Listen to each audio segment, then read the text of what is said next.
What role should India play in this war? Will the Hormuz blockade, the Straits of Hormuz being affected, hit the economy, especially India's oil purchases? Is the Gulf losing the safe haven status that it has? Lots of questions to answer. Syed Akbaruddin, former permanent representative of India to the UN, someone who's worked across the region, including Saudi Arabia, including Iran. I appreciate Akbaruddin, you joining me. From an Indian perspective, you've heard the Prime Minister today reach out to different Gulf neighbors once again, Gulf countries once again, spoken to the King of Jordan, speaking to other affected countries. Do you believe that this outreach is the right way to do this, or should we be, in a way, calling out what some believe is now an unprovoked, unnecessary, disproportionate war that Israel and US are calling out? Why the reluctance to call out the US and Israel? Do you believe that's the right approach? So thank you very much, Rajdeep, for having me on your show. So West Asia is not a distant theater for India. It's part of our proximate neighborhood, if I may say. For India, the Gulf is not a foreign policy file only. It's an economic and human security reality. Our energy flows, oil, LNG, LPG, aviation fuel, come from there in significant measure. So any increase in prices due to the closure of sea lanes will have an impact on our budgetary lines, on our bottom lines. And there's the safety of nearly 9 million Indians in the region, where we have a direct stake.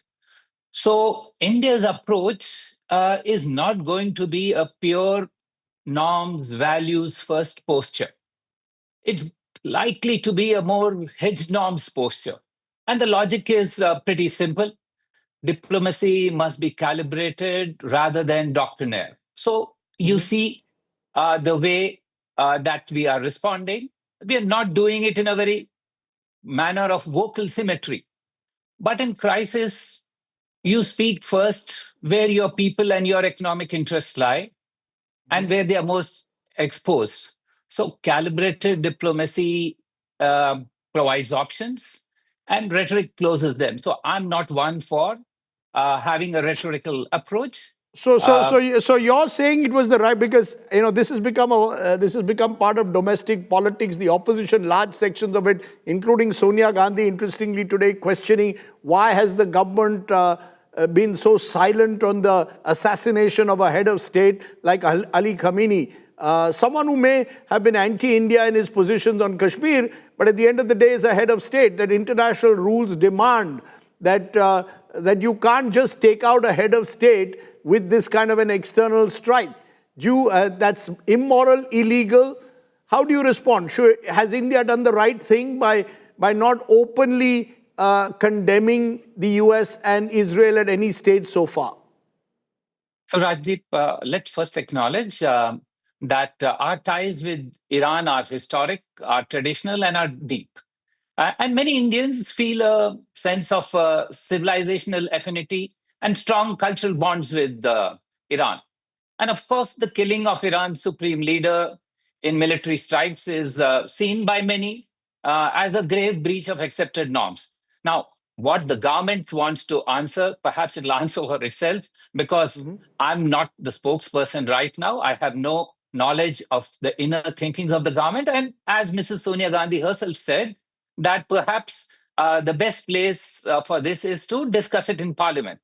But that said, I think the important thing is for us to ensure that we prevent the next strike. And that is what matters, rather than condemning the last one. India is not there to win applause. It has to work to protect lives, its own interests. And the Ministry of External Affairs has already said that sovereignty and restraint and territorial integrity remain our core principles. But we have other priorities. So I think but there what is, the government has to say, it will say.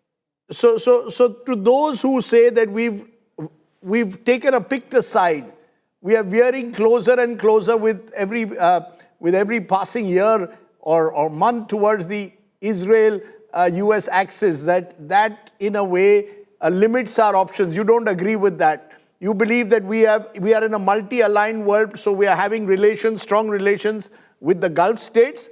At the same time, we built this strong equation with Israel. You believe that's the way forward? Have we embraced Israel and the US to the extent that we have no strategic autonomy now in the region? Rajdeep, engagement should not be confused with alignment. We need to separate the optics from the policy. Yes, the Prime Minister was in Israel a few days before the strikes took place, but that doesn't make India complicit in what followed. Critics, crises erupt between meetings. And if diplomacy meant endorsing every subsequent action of a partner, no country would maintain a relationship with anybody. So you don't agree with the views expressed by some of my previous guests in earlier program that this visit was ill-timed in any way? No, I don't think India can afford to be part of any bloc in West Asia. Our job is much more measured. It's much more focused, and we need narrow diplomacy for that. And that narrow diplomacy can only be if we keep all lines open, rather than think that we need applause lines. So it's easy for people to come on television and say that. But right. So you're saying it would be unfair to say that the visit was ill-timed.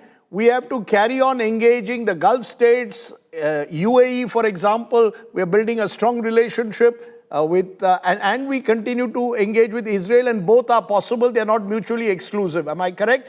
And Iran itself. Remember the Chabahar port.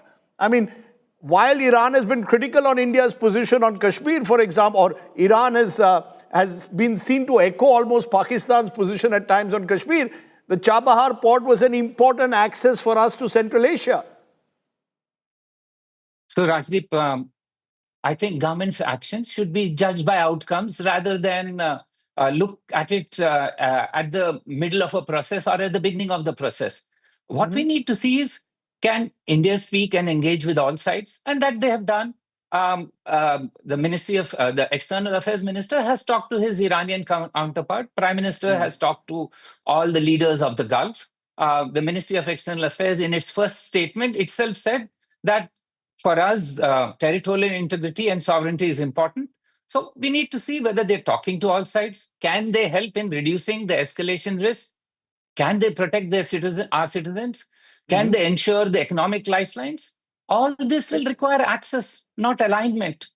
And we need to judge India's policy by its results of whether the markets are steady, whether the Indians are safer, and whether a diplomatic off-ramp can be there and India can support that, rather than these applause lines that people come and say in public, because quiet diplomacy is also part of substantive diplomacy. We need to we need to put some brakes on this momentum of war and hyper talk. No, I take your point. I take your point over quiet diplomacy prevailing over optics. But then when you go to Israel and are seen to be embracing it, almost calling it fatherland, do we have to be conscious that on the Arab street, or indeed even in an Iran, that will be seen very differently? Do we need to be conscious of that as well? That you can't be seen to be embracing Netanyahu at a time when he's reviled in large parts of West Asia, certainly on the street, if not by the leaderships. So, Rajdeep, again, you're mixing up optics with substance. So, yes, what you say may be valid in some parts of the world, but I've served in the Gulf. Many of the Gulf states speak or sing from the same hymn sheet that the Israelis sing towards Iran. So let's not be thinking that, oh, the Arab street. And we know what the Arab street in the Gulf is, Rajdeep. So let's understand that our outcomes will be decided not on optics. And give the government a chance and space to work it out. And let's discuss this when Parliament convenes or when there is greater space, rather than putting every action under a magnifying glass and saying, oh, I could have done this better. Sure. Everybody can do this. Finally, do you believe India is taken therefore seriously across the region, that because also of the large population that we have soft power across the region in countries like UAE again, because of the presence of so many Indian workers, that therefore we have a role to play? So Rajdeep, when I first served in the Gulf, there were about 1 million Indians there. Today there are 10 million. Our economy, our trade with the Gulf was something like 2 or 3 billion totally, all the Gulf countries. Today, if you look at it, it's 170. Obviously, we are a major player there. People take us seriously. To be fair, also, India has invested a lot in deepening ties with the Gulf in an unprecedented manner. And that's not because of ideological affinity. It's because our interests have converged. And if interests converge, there are people who take each other seriously. And I think the India of today is certainly taken seriously in the Gulf. And let's see first the safety of our people and the economic ties are protected. Everything comes secondary to this. Okay. I'm going to leave it there, Syed Akbaruddin. You are a voice of reason amidst the noise around us. And obviously, in the difficult, polarized times we live in, to navigate with quiet diplomacy, not easy. We'll wait and see what the outcomes are. But for now, for joining me, thank you so much.